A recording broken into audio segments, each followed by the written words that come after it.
오랜만에 좌우에 있는 사람과 한번 인사할까요? 아, 제 옆에 앉아 계신 여러분이 반갑습니다. 예쁘십니다. 멋있으십니다. 어, 그래요. 어, 정말 여러분들 이렇게 시간이 지날수록 여러분들 때가 이렇게 변화가 굉장히 많은 시기인 것 같아요. 그러니까 그, 여러분들 1학년 때 사진 한번 쫙 볼까요? 1학년 때 사진에 비하면 한 해 한 해 갈수록 더 예뻐지고 더 멋있어지는 그런 시기인 것 같아서 참 좋은 시기구나 그런 생각들을 하게 되는데, 아무튼 내가 이 말을 왜 했는지 모르겠지만 하나님의 은혜가 또 성령을 통해서 특별히 이 말씀 가운데 여러분들의 심령에 있기를 주님의 이름으로 축원합니다. 자, 여러분, 예수를 믿는다. 예수를 믿는다라는 것입니다. 그리스도인은 예수를 믿는다라는 것입니다. 여러분, 예수를 믿는다라는 게 뭘까요? 다시 한번 여러분들 이미 잘 알고 있지만 한번 오늘 제가 드리는 말씀을 따라서 한번 쭉 생각을 좀 정리해 보시면 좋을 것 같습니다. 예수님을 믿는다라는 것은 이 땅에 오신 하나님의 아들 예수님을 내 마음에 모시고 사는 게 예수님을 믿는다라는 것입니다. 그러니까 이거는 굉장히 아주 실체가 있는 거고, 그리고 아주 관계적인 거예요. 예수를 믿는다. 그러니까 예수를 믿는다라는 건 교회에 나온다거나 예배에 참석한다거나 아니면 무슨 행동을 한다라는 게 아니라, 예수를 믿는다라는 것에 대한 본질은 하나님의 아들이신 예수님을 내 마음에 모시고 산다라는 것입니다. 왜 예수님을 내 마음에 모시고 삽니까? 예수님께서 십자가에 달려서 죽으셨는데, 예수님께서 십자가에 달려서 죽은 이유가 나의 죄 때문이고, 그리고 나를 대신해서이고, 그리고 무엇보다도 나를 위해서 십자가에 달려 돌아가신 것입니다. 이것을 진심으로 감사하는 것입니다. 그리고 또한 예수님께서 이 땅에서 살아가시는 동안 예수님께서 완전히 의로운 삶을 사셨거든요. 완전히 의로운 삶을 사셨어요. 그 의로운 삶을 사신 이유가, 야, 내가 얼마나 의로운지 한번 보여줄까? 이걸 위해서 사신 것이 아니라, 우리가 그런 의로운 삶을 살아야 되는데 우리가 그런 삶을 못 살잖아요. 그러니까 예수님께서 우리 대신 그런 삶을 사신 후에 그 삶을 사신 그 대가를, 그 공로를 우리들에게 넘겨주셨어요. 이제 이게 네 거다. 내가 이렇게 의롭게 산 게 이제 네 거다. 내가 십자가에서 죽은 건 나지만 이 십자가에서 죽은 건 내가 아니라 누구다? 너다. 이 땅을 거닐면서 의롭게 산 건 내가 아니라 누구다? 너다. 그래서 예수님을 내 마음 가운데 모시는 거예요. 그래서 하나님 앞에 설 때 하나님은 우리를 보시는 게 아니라 내 마음 가운데 계신 예수님을 보시는 거예요.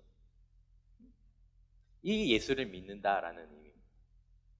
그러니까 여러분들이 구원을 받았다, 아니면 여러분들이 죄가 사해졌다, 여러분들이 의롭다라고 하는 이유는 무엇이냐면, 여러분들 때문에 그런 게 아니라 나를 위해서 십자가에서 달려 돌아가신 예수님 때문에, 나를 위해서 의롭게 사신 그 예수님이 내 안에 계시기 때문에 그 주님 안에서 우리가 의로운 사람이 되는 거죠.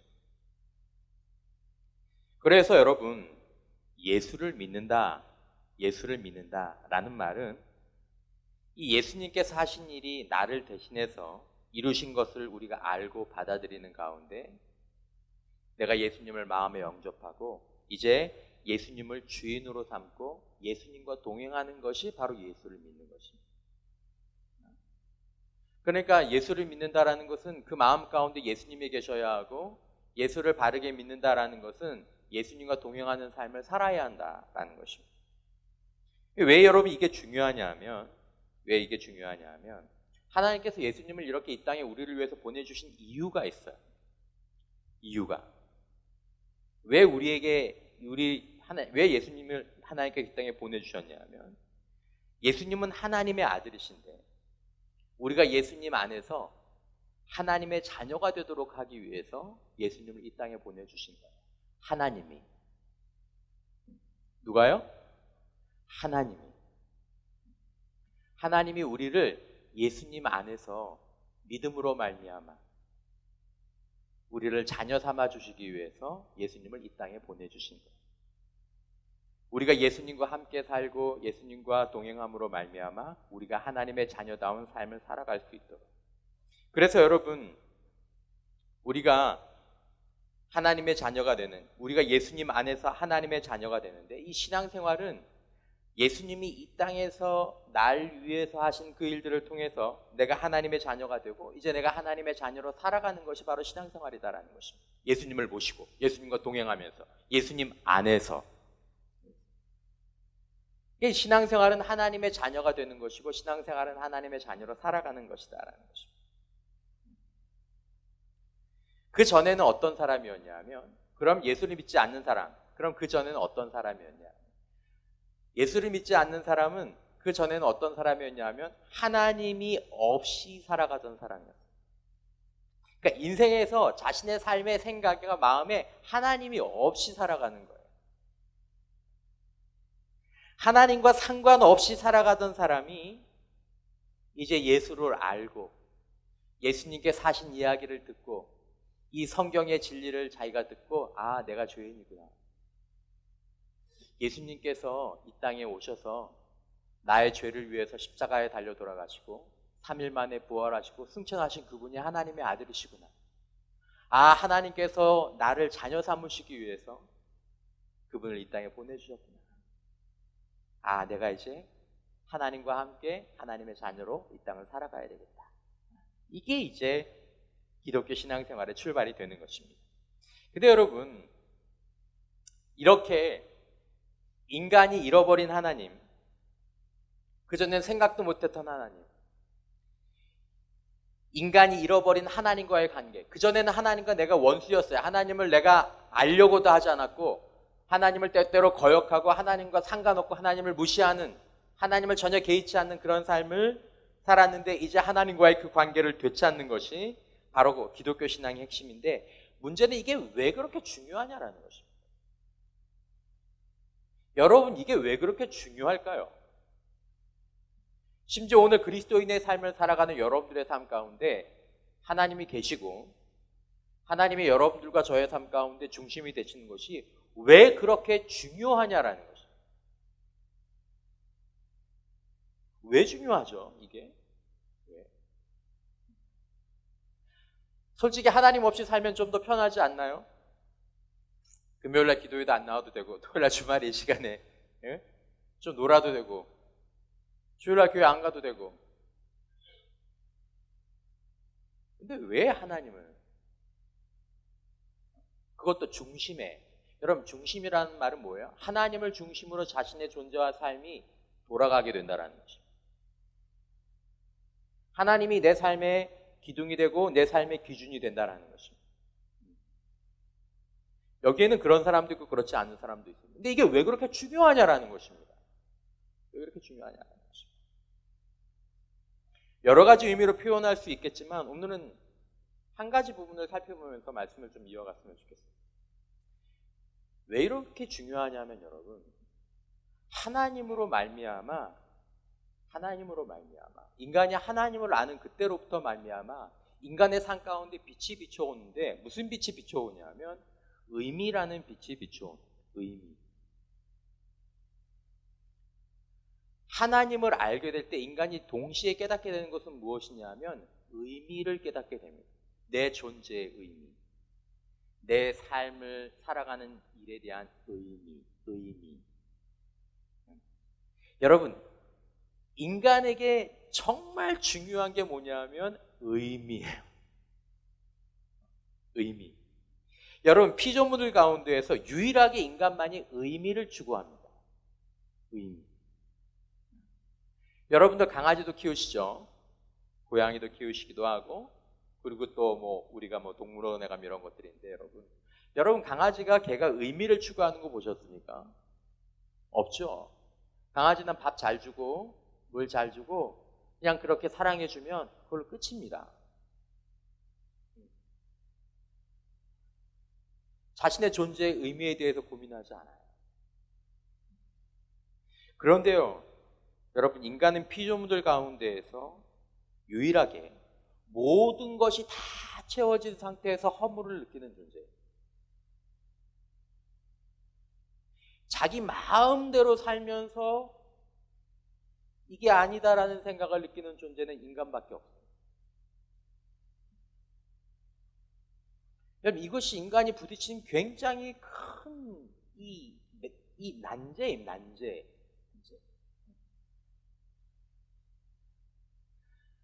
여러분, 지난 한 주간 여러분 어떤 삶을 사셨습니까? 우리 가운데서 자기 마음대로 살았던 사람도 있을 거라고 생각합니다. 자신이 원하는 대로. 근데 혹시 여러분들의 마음 가운데 내가 원하는 삶을 내가 마음대로 살았음에도 불구하고 내 삶 가운데 구멍이 뻥 뚫린 것 같은, 뭔가 마음이 편치 않은, 이게 다냐라는. 여러분, 왜 사람들은 많은 성취를 이룬 다음에 그런 허무함들을 느끼게 되는 것일까? 왜 그것으로 만족하지 못하게 되는 것일까? 여러분, 인간은 살아가는 문제가 끝나고 나면, 먹는 문제, 자는 문제, 뭐 이런 문제가 끝나고 나면 그것으로 이제 됐다 만족하는 존재가 아니라, 인간은 살아가야 될 이유가 필요한 존재입니다. 왜 공부해야 되냐라는 거예요. 그걸 몰라서므로 직장 가려고. 그 직장은 왜 가야 되는 거냐고. 결혼은 왜 해야 되냐고. 결국 내가 왜 살아야 되냐고. 여러분, 삶이 바쁘고 힘들 때는, 먹는 문제로 급할 때는 이런 생각을 할 수가 없어요. 근데 여러분, 조금만 여유가 생기면 항상 사람은 의미의 문제를 추구합니다. 여러분, 얼마 전에 기사에 어젠가 보니까 에베레스트 산에 올라가다가 두 사람이 병목 구간에서, 아마 에베레스트 산을 그렇게 많이 가나 봐요. 거기 비용도 비싼데 얼마나 많이 가면 줄 서서 올라가기 때문에 너무 사람들을 많이 추운데 기다리다가 두 명이 동사에서 죽은 거예요.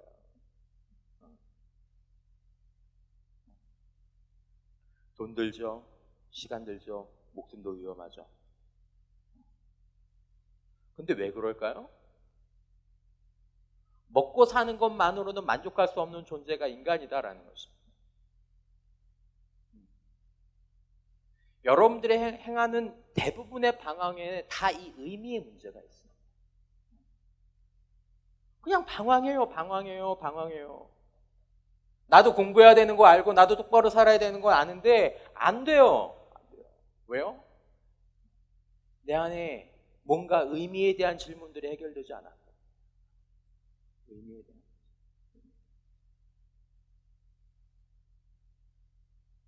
여러분, 사람들은 이 의미의 문제를 해결하기 위해서 많은 것들을 대가로 지불합니다. 돈을 지불하기도 하고 시간을 지불하기도 하고. 그리고 사회에서는 그 의미의 문제를 뭐 이렇게 나쁜 쪽으로만 표현할 건 아닌지 모르겠지만 그것들을 상업적으로 이용하죠. 광고 같은 것들, 그죠? 광고가 전해주는 모든 메시지는 여러분 다 의미의 문제입니다. 얼마나 멋있어 보이는지, 얼마나 가치 있어 보이는지, 다 의미의 문제입니다. 근데 여러분, 실제로 그걸 취하고 나면 그런 의미가 우리들 가운데 찾아오느냐? 그렇지 않아요. 그때뿐이에요.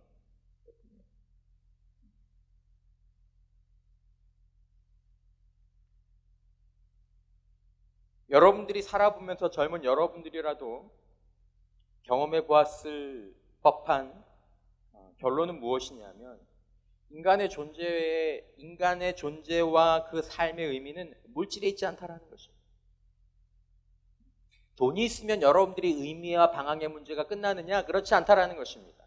돈이 있으면 본격적으로 그 의미의 문제를 찾아서 시작하게 될 겁니다.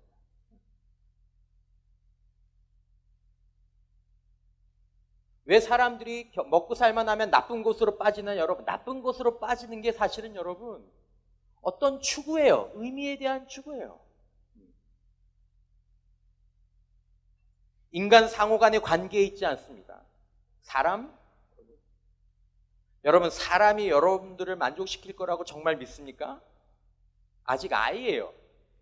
아직 아이야. 결혼한 사람들한테 물어보세요. 사람이 의미를 만족시켜 줄 수 있는지. 여러분, 물질과 인간은 보통은 대부분 배신합니다. 여러분들이 소유를 믿는다면, 인간을 믿는다면 대부분 배신을 경험할 겁니다. 아니면 배신까지는 아니더라도 좀 실망할 겁니다. 내가 이런 줄 알고 이것 좀 추구했는데 이만큼은 아니구나. 야, 이 사람 내가 이런 줄 알고 이렇게 했는데 이만큼은 아니구나. 이 정도만 해도 다행이지. 근데 여러분, 혹시라도 그렇지 않은 사람을 만났다고 칩시다. 그렇지 않은 물질을 소유했다고 칩시다. 그래도 여러분, 그것들을 얻은 다음에도 여러분과 저의 마음 가운데 남는 것은 정말 잘해야 허무입니다. 내 마음이 채워지지 않는다. 내 마음이 채워지지 않는다. 여러분, 사람의 마음을 여러분이 채워주실 수 없어요. 꿈 깨십시오. 여러분들의 마음도 사람이 채울 수 없습니다. 꿈 깨십시오. 허무는 그 자리에 그대로 남을 것입니다. 무의미는 그 자리에 그대로 남을 것입니다. 삶에 대한 우울함과 쓸쓸함도 그 자리에 그대로 남을 것입니다.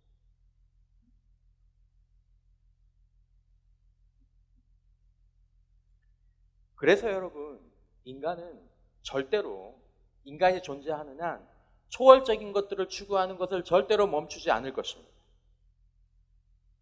먹는 거로 절대로 만족하지 않을 것입니다. 뭔가 초월하는 경험.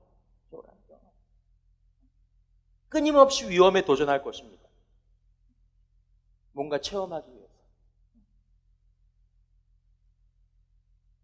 스포츠 경기도 마찬가지죠. 유현진 선수가 공자 던지는 게 저와 여러분과 무슨 상관이 있습니까?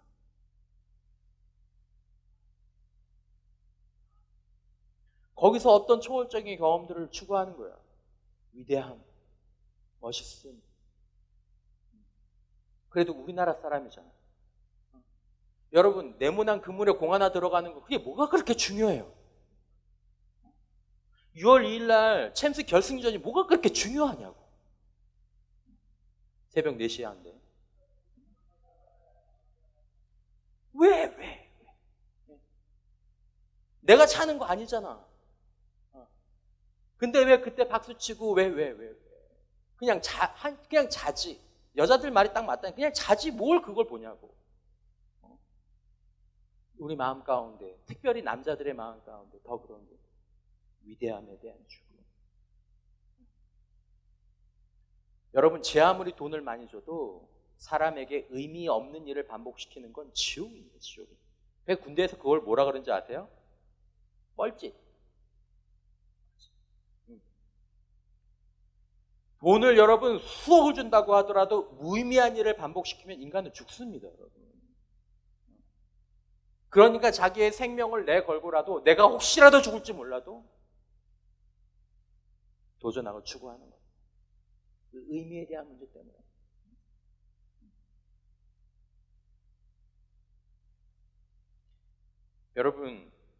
여러분들은 존재의 의미, 삶의 의미를 찾으셨습니까? 어디서 구하고 계십니까? 어디서 구하고 계십니까?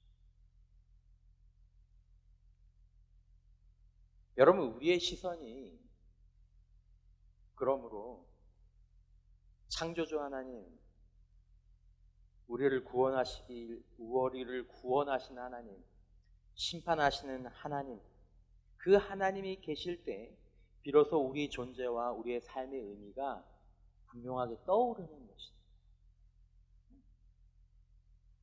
진짜 의미가 진짜.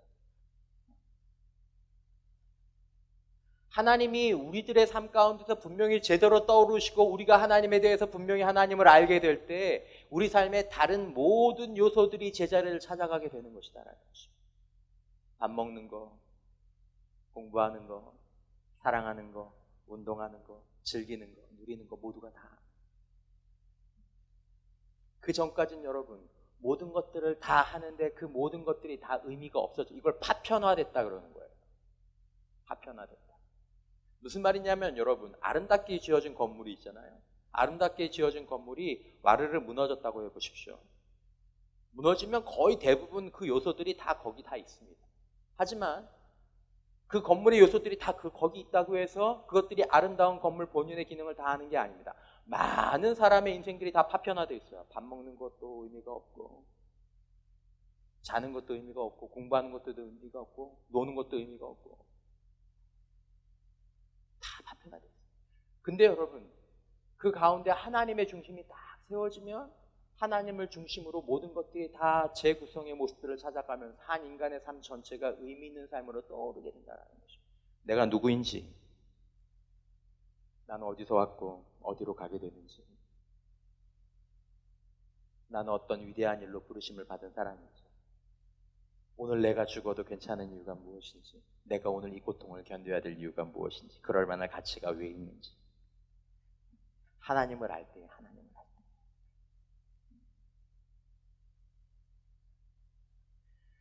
그러므로 여러분, 오늘 이 한 시간에 이 모든 것들이 다 끝나지는 않겠지만 오늘 여러분들과 정말 나누고 싶은 주제는 뭐냐면, 우리가 하나님을 알 때 우리들 삶의 의미가 회복된다는 것입니다. 다른 데 의미가 없잖아요, 여러분. 여러분들이 그렇게 원하는 직장 가도 여러분들의 마음 가운데 충만한 기쁨이 찾아오지 않으실 거예요. 제가 장담합니다. 여러분들 가운데서 지금 열심히 공부하면서 정말 내 삶의 가장 중요한 목표로 여러분 목표하시는 것들 있잖아요. 불과 여러분 몇 년 선배들 가운데에서 여러분들이 원하는 그 직장 가 있는 사람들 제가 알아요. 이 교회 출신이 아니더라도 그 위치 올라간 사람들도 제가 알아요. 근데 그것으로 그분들의 삶이 충만하지 못해요. 그분들의 삶의 의미를 채우는 건 하나님입니다. 하나님이 없으면 이룬 다음에 허무해져요.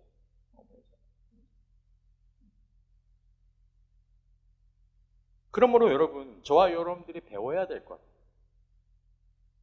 이제 내가 하나님의 자녀라는 신분을 얻어서 배워야 될 것 가운데 하나가 뭐냐면, 어떻게 이제 하나님께서 나에게 돌려주길 원하시는, 하나님은 우리를 하나님의 자녀라는 신분을 주기 위해서만 구원하신 것이 아니라 우리들에게 의미 있는 삶, 총체적인 삶을 돌려주시기 위해서 우리를 구원하신 거예요. 근데 그 삶이 어떻게 이루어지냐 하면 하나님과의 관계 가운데서 살아갈 때 이 삶이 이루어진다는 것입니다. 그러면 이제 우리가 그것들을 배워가야 되는 거예요. 그것들을 살아가 보면서 아, 정말 그렇구나라고 체험해 봐야 된다는 것입니다. 여러분들이 하나님께 마음의 시선을 두는 그 순간부터 우리들의 삶의 의미가 바뀌기 시작합니다. 혹시나 여러분들이 지난 한 주간 삶을 살아오는 가운데 여러분들의 마음과 삶 가운데서 하나님을 의도적으로 외면하면서 살았다면, 전 여러분들의 마음이 큰 건조함 가운데, 허무한 가운데, 어두운 가운데 있었지 않았을까 감히 생각해 봅니다. 그랬을 겁니다.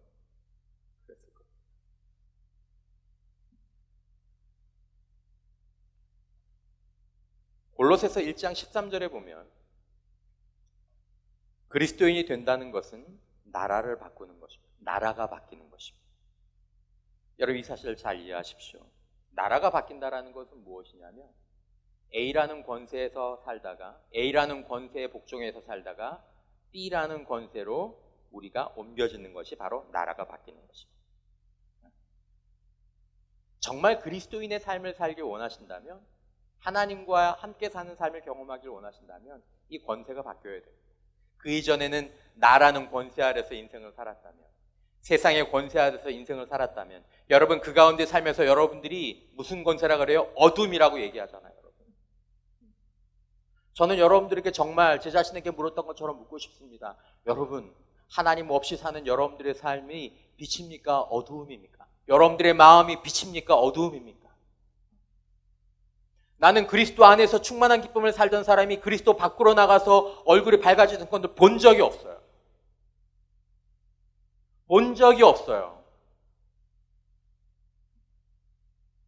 하나님을 모르던 사람이 하나님을 경외하는 그 순간부터 그 사람이 빛이었던 사람이 어둡게 된 것들은 난 본 적이 없어요. 하나님을 잘못 믿다가 어두워진 건 본 적이 있지만 하나님을 알고 하나님을 깨달은 그 순간부터 그 사람의 삶이 어두워진 건 난 본 적이 없어요. 여러분 개인적으로 여러분들의 경험들을 돌아보십시오. 여러분 그리스도인은 권세가 바뀌는 것입니다. 두 번째 여러분 그리스도인은 신분이 바뀝니다. 요한복음 1장 12절 말씀 우리가 잘 아는 말씀. 여러분 예수 영접하는 자 곧 그 이름을 믿는 자. 영접이 뭐예요? 예수님을 마음에 모시는 거예요. 뭐가 주신다? 뭘 주신다고요? 하나님의 자녀가 되는 거예요. 예수 믿는 권세 아니에요. 성도 되는 권세 아니에요. 하나님의 뭐요? 하나님의 자녀. 신분이 바뀝니다. 소속이 바뀌고 신분이 바뀌고 또 한 가지 중요한 것이 바뀌는 게 있는데 로마서 8장 11절 말씀 같이 한번 읽어보도록 하겠습니다. 8장 11절 말씀 내용을 생각하시면서 시작. 예수를 죽은 자 가운데서 살리신 이의 영이 너희 안에 거하시면 그리스도 예수를 죽은 자 가운데서 살리신 이가 너희 안에 거하시는 그의 영으로 말미암아 너희 죽을 몸도 살리시리라. 좀 어렵죠 여러분. 근데 사실 이것만 가지고도 설교를 몇 번 해야 되는 부분들이지만 하나만 여러분 보십시오. 자, 우리 안에 뭐가 거한대요? 예수를 죽은 자 가운데서 살리신 이에 뭐가 거한다고요? 영이 거하신다. 이게 차이예요, 차이. 예수를 믿으면 생각하고 뭐만 바뀌는 게 아니라 실제로 어떤 일이 우리 안에서 일어나는데 어디에 일어나냐면 우리 영에 일어나요. 영에. 근데 그 영에 어떤 일이 일어나요? 죽은 자 가운데 살리시니 하나님의 영이 우리 안에 거하신다는 거예요. 여러분 이게 누구예요? 성령이에요. 성령.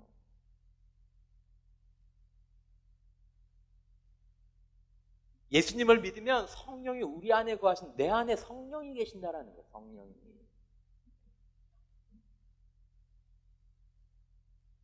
그래서 여러분 하나님의 나라에 관해서 오늘 바울이 무엇인가를 이야기할 때 뭘 한다 저걸 한다 이런 이야기를 하지 않고 하나님과의 관계를 얘기해요. 관계를 얘기하는데 뭘 얘기하냐면 성령 안에 그리스도를 섬기는 이게 그리스도인에 대한 표현이라는 것이죠. 그래서 여러분들과 제가 하나님의 나라를 산다라는 것은 바로 하나님과 우리 사이의 관계를 의미하는 것입니다. 그러니까 우리 가운데서요 다 하나님의 자녀예요. 다 하나님의 나라 백성이에요.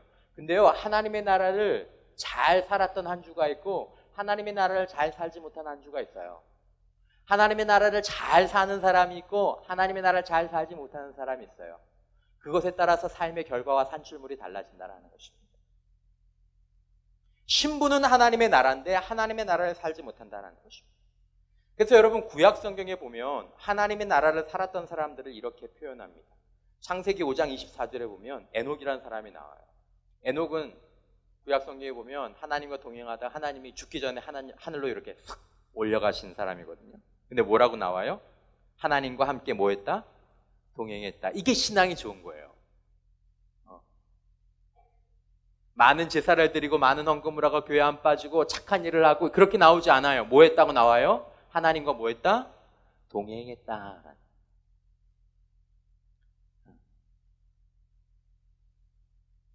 요셉에 대한 표현 창세기 39장 2절에 보면 뭐라고 나옵니까? 여호와께서 요셉과 뭐 하심으로? 함께 하심으로 하나님 우리와 함께 하시기를 원하세요.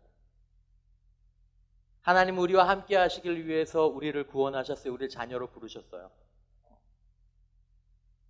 여러분 사람도 어떤 아이를 가정에 입양할 때에는 그 아이와 함께 생활하고 싶어서 그 아이를 입양합니다. 심지어 하나님이 선하신 하나님 우리를 자녀 삼으실 때는 우리에게 무언가를 시키고 우리를 뭔가 부려먹기 위해서 그런 것이 아니라 가장 먼저 우리와 함께 하시기 위해서 하십니다. 시편 23편 1절에 다윗이 뭐라고 얘기합니까? 여호와는 나의 무엇이니? 목자시니. 이스라엘 백성들이 지금 이스라엘 민족들이 가장 위대한 지도자로 두 명을 꼽는데 한 명이 다윗이고 한 명이 모세예요. 그래서 이스라엘 국기가 다윗의 별이잖아요. 그러니까 다윗의 특징이 뭐예요? 여호와는 나의 목자시니 여호와와 함께 동행하는 삶을 살았다. 여러분, 이게 건강하고 능력 있는 신앙생활의 목적이자 건강하고 능력 있는 신앙생활을 할 수 있는 방법이기도 합니다. 이걸 꼭 아세요. 내가 열심히 하지, 내가 열심히 하지, 내가 더 거룩하게 살아야 되는데, 내가 더 예배 잘 드려야 되는데, 내가 더 열심을 내야 되는데, 여러분, 그게 아니에요, 여러분. 여러분들이 열심을 내셔야 될 건 뭐냐면 하나님과 동행하는 것, 하나님과 함께하는 것, 하나님을 바라보는 것, 하나님을 알고. 여러분, 하나님을 더 잘 알고 더 잘 알고 더 잘 알아갈수록 우리 안에서 하나님에 대한 경외감이 커지고 우리 자신은 작아지고 우리 안에서 하나님이 더 많은 일들을 하실 수 있거든요. 하나님을 모르니까 하나님을 따르기가 힘든 거예요.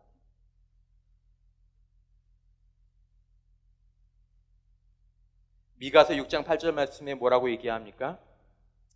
여호와께서 내게 구하시는 건 하나님이 구하시는 거예요. 뭘 구하신대요? 겸손하게. 하나님, 저는 하나님이 필요합니다. 하나님, 저는 하나님의 뜻 안에서 살기를 원합니다. 하나님, 하나님의 사랑 안에서 하나님을 사랑하면서 하나님이 기뻐하시는 것을 살기를 원합니다. 왜냐하면 내가 하나님을 기쁘시게 하는 그 삶이 나를 복되게 하고 나를 온전케 하는 것이기 때문에 그렇습니다. 여러분, 대부분 여러분들의 부모님이 좋으신 부모님들이라고 생각합니다. 만약에 여러분들이 여러분들의 부모님을 너무너무 사랑해요. 너무너무 존경하고요. 너무너무 좋아해요. 그래서 우리 어머니 아버지 난 너무 좋다. 너무 고맙다. 너무 고마워. 너무 수고하신 분이야. 어머니 아버지가 어머니 아버지 좀 기쁘시게 했으면 좋겠다. 어떻게 하면 우리 어머니가 기뻐하실까요? 내가 공부를 열심히 해서 학점을 한번 잘 받아볼까? 그럼 엄마 기뻐하실 것 같은데? 그러시겠죠? 학점 잘 받았다고 집에서 내쫓는 사람 있을까요? 없겠죠, 그죠? 엄마, 내가 엄마 기뻐하라고 학점 잘 받았어. 그래, 우리 아들 잘했다. 근데 결국 누가 좋은 겁니까? 학점 잘 받으면 자기가 좋은 거지. 그죠? 우리 어머니가 어떤 것들을 기뻐하실까? 내가 정말 우리 어머니가 정말 기뻐하실 만한 사람과 교제하고 또 결혼해야 되겠다. 내가 엄마 마음에 꼭 맞는 남자를 데려왔어요. 엄마 마음에 꼭 맞는 여인을 데려왔어요. 엄마 어떠세요? 잘 됐다. 여러분, 지혜로운 부모님이 정말 좋게 보시는 남자, 지혜로운 부모님이 정말 좋게 보시는 여자, 좋은 여자일까요? 나쁜 남자일까요? 좋은 사람이겠죠, 여러분. 누가 좋은 거예요? 내가 좋은 거잖아요, 여러분. 성실하게 살아야 되겠다. 행복하게 살아야 되겠다. 탁월한 사람이 되어야 되겠다. 여러분, 누가 좋은 겁니까? 내가 좋은 겁니다, 여러분. 하나님께서 여러분들과 저에게 원하시는 게 뭐예요? 거룩한 삶, 온전한 삶, 선한 삶, 사랑하는 삶, 용서하는 삶. 성령의 9가지 열매가 뭐예요? 사랑과 충성과 자비와 온유와 절제니. 여러분, 자비와 희락, 이거 다 뭐예요? 하나님이 기뻐하시는 삶이에요. 우리에게 유익한 삶이에요. 그렇게 살고 싶은 거예요. 왜냐하면 하나님을 아니까. 하나님을 알아야 이게 기쁘게 나오게 되는 거예요, 여러분. 안 그러면 하나님을 모르면 그 뒤에 건 또 다른 율법이 됩니다. 하나님도 모르겠는데. 엄마 아빠의 관계가 안 좋아 보세요. 엄마 또 공부하래. 진짜. 엄마 또 이런 여자 또 왜 데리고 왔냐. 진짜. 하나님을 모르면 하나님은 우리에게 기뻐하시는 것이 짐으로 느껴져요. 그걸 짐으로 여기면 자기 인생이 망하는 거죠. 여러분, 구약 성경의 이상적인 신앙은 다 관계적인 표현으로 제시됩니다. 신약은 어때요? 요한복음 15장 1절에 보면 나는 포도나무여 너희는 가지라. 여러분, 교회를 다닌 지 얼마 안 된 사람들도 그림 하나를 그려보세요. 예수님께서 뭐라고 말씀하셨어요? 나는 포도나무고 너희는 가지라. 이게 기독교 신앙의 표현입니다. 예수님을 포도나무가 되시고 나는 예수님의 가지가 되는 거, 이게 기독교 신앙이구나. 이 그림 하나 머리에 딱 놓고 가십시오. 아, 이게 기독교구나. 왜요? 예수님으로부터 아름다운 것들이 흘러나와서 나에게로 이렇게 가는 거. 그러기 위해서는 내가 예수님과 함께 늘 꼭 붙어 있어야지. 그러기 위해서는 예수님께서 나의 주인이, 목자가 되셔야지. 나를 주장하시는 분이 되셔야지. 그러면 가지에서 뭐가 맺히겠어요? 포도 열매가 맺히겠죠. 포도나무 줄기에 붙은 가지에서는 포도 열매가 맺힙니다. 예수님께 붙어있는 가지에게서는 예수님의 모습이 나타납니다. 할렐루야. 그런 거예요, 여러분. 예수님의 모습, 그분의 선하심, 그분의 아름다우심, 그분의 거룩하심, 그분의 능력.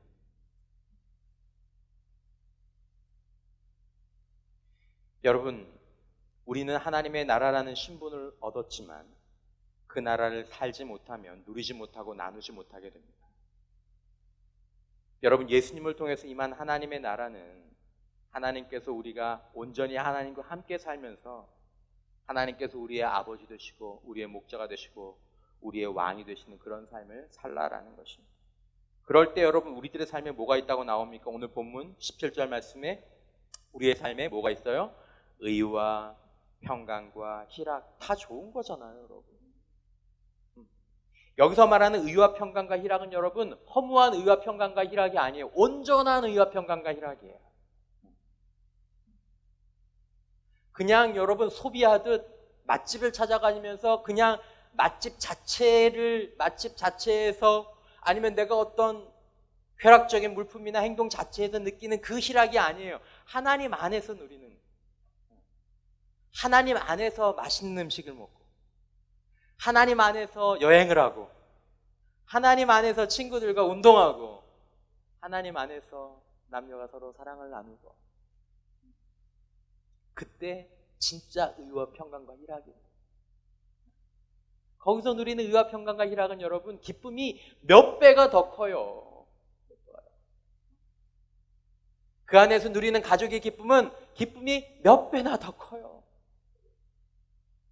하나님이 중심이 되는 삶이 얼마나 아름다우냐라는 것이, 얼마나 중요하냐라는. 여러분, 하나님과의 관계가 제대로 회복되어 보시면 다른 나머지 기쁨들이 전부 다 살아나게 되는 줄 믿으시기를 주님의 이름으로 축원합니다. 살아있는 기쁨, 먹는 기쁨, 사는 기쁨, 공부하는 기쁨. 왜냐하면 그분이 우리의 의미의 중심이 되시기 때문에.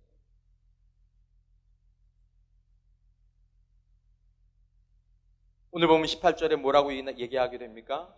그렇게 사는 삶이 하나님을 기쁘시게 한대요. 당연하죠. 하나님께 뭔가를 드리는 것들이 아니지만 하나님을 기쁘시게, 하나님이 기쁘시대요. 야, 내가 기쁘다. 너희가 거룩한 삶을 사니? 너희가 그렇게 평강한 삶을 사니? 너희가 그렇게 기쁜 삶을 사니? 내가 기쁘다. 아버지의 마음, 어머니의 마음. 여러분들의 자녀가 거룩한 삶을 살고 기뻐하고 평안한 삶을 살아보세요. 여러분 기쁘시겠어요? 안 기쁘시겠어요? 기쁘죠, 당연히. 사람들은 뭐라고 얘기하는데요? 칭찬하게 돼요. 당연히 칭찬하죠. 칭찬하죠. 부러워하죠. 너네 집 부럽다. 너희 남편 부럽다. 너희 아내 부럽다. 가진 건 많지 않아도 그렇게 맛있게 뭐가 이렇게 깔깔대면서 떡볶이 하나로 나눠 먹는 너희 집 참 부럽다. 어디 멀리 여행 못 가지만 목포 갓바위 앞에 가서도 그렇게 깔깔대면서 고기 구워 먹는 너희 집 참 부럽다. 왜 그럴 수 있습니까? 하나님이 우리의 삶의 의미가 중심이 되시면 가능한 거예요. 이사야서 32장 15절에 보면 우리들의 삶이 아름다운 숲이 된다라는 것이죠. 아름다운 숲이 된다. 맨 처음에는 그렇지 않았어요. 광야 같은 삶이었어요. 매일매일 사는 게 광야 같았단 말이에요. 하루하루 사는 게 너무 힘들었다란 말이에요. 이걸 왜 하는지, 왜 먹는지, 여행을 가도 재미가 없고 맛있는 걸 먹어도 맛있는 게 없고 친구들을 만나도 재미없었는데 하나님께서 내 삶의 중심이 되시고 하나님을 알고 하나님을 기쁘시게 하는 삶을 살기를 원한다라는 마음을 품는 그 순간부터 내 마음 가운데에서 아름다운 밭이 되고 점차 그 다음에 그것이 시간이 지나니까 숲이 묵어지는 숲으로 자라나게 된다는 것입니다. 그러니까 하나님의 나라를 사는 것이 너무나 중요하다는 것입니다. 여러분, 우리가 어떻게 그런 나라를 살 수 있습니까? 시편 1편 3절을 보면 시냇가에 심겨진 나무에 대한, 그는 시냇가에 심은 나무가, 여러분 마음속으로 그림을 한번 보십시오. 이런 초여름에 한 중간 정도 되는 냇가가 이렇게 쫙 흐르고 있고 거기에 나무 한 그루가 있습니다. 그리고 이제 봄이 지나서 짙은 초록이 된 나무에 가지에는 잎이 달려 있습니다. 얼마나 좋아 보입니까, 여러분? 시냇가에 심겨진 나무, 너무 아름답지 않습니까? 여러분들의 삶은 어떤 나무입니까? 여러분 어떻게 그런 나라가 될 수 있습니까? 갈라디아서 2장 20절 말씀에 사는 것처럼 예수로 산다라는 거죠. 예수로 산다라는 말은 두 가지 의미가 있습니다, 여러분. 중요한 의미인데요. 예수로 산다라는 말은 첫 번째는 예수로 살려면 예수와 함께 살아야 되겠죠. 하나님과 살려면 하나님으로 살려면 먼저 하나님과 함께 살아야 되겠죠. 마음의 시선이 하나님을 알고 예수를 알고, 먼저 이게 중요한 부분. 예수를 알고 하나님을 알고 그 다음에 하나님과 함께, 위대하신 하나님, 놀라우신 하나님, 말로 표현할 수 없는, 형언할 수 없는 그 하나님.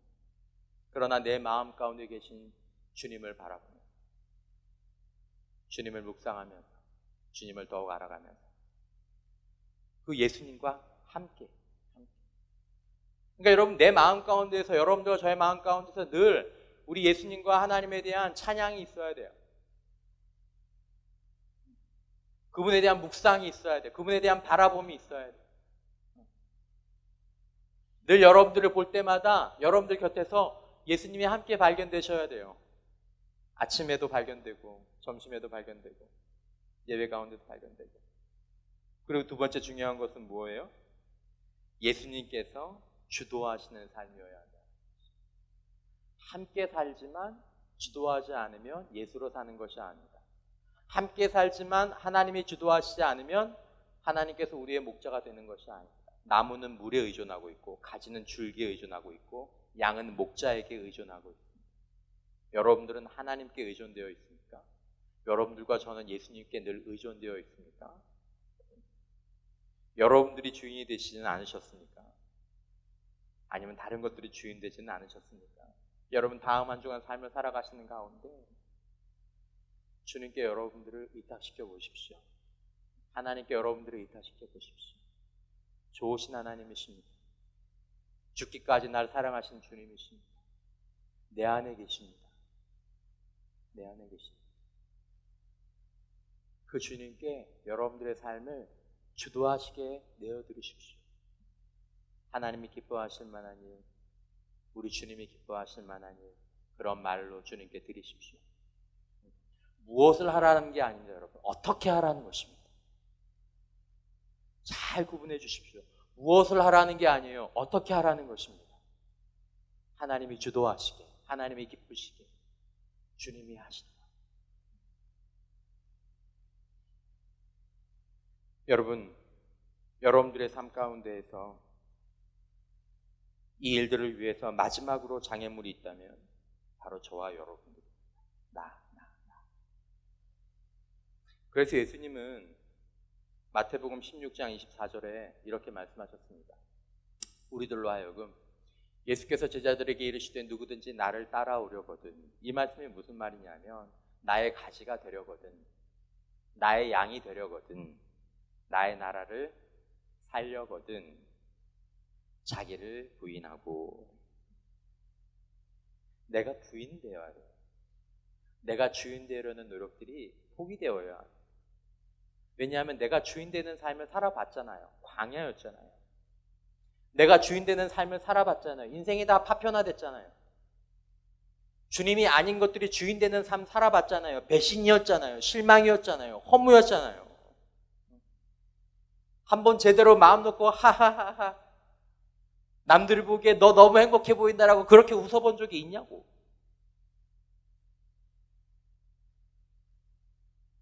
그러니까 이제는 나 자신을 부인하고 내 삶의 주도권과 주인을 하나님께 드려서, 때로 주님께서 말씀하시는 것들이 나 저거 안 해봤는데, 나 저거 잘 못하는데 라는 생각이 들더라도 순종해보고 따라가보고 여러분, 양이 늘 자기가 가던 길만 갈 수 있습니까? 목자가 낯선 길을 가더라도 양은 목자가 인도하는 대로 목자가 가시면 따라가는 겁니다. 그러면서 내 삶의 어떤 것들이 회복되는 것이죠. 그러므로 내 자아가 점점 사라지는 것입니다. 조금 어려운 말이지만 고린도전서 15장 31절 말씀, 형제들아 내가 그리스도 예수 우리 주 안에서 가진 바 너희에 대한 나의 자랑을 두고 단언하노니 나는 날마다 죽노라. 여러분, 이 말을 잘 이해하셔야 됩니다. 이것은 기독교 금욕주의를 의미하는 게 아니에요. 왜 죽습니까? 내가 죽어야 내 안에 계신 그리스도가, 내가 죽어야 내가 하나님을 온전히 따르면서 하나님 나라를 살 수 있게 되니까 내가 죽는 것입니다. 그냥 죽는다는 것은 의미가 없습니다.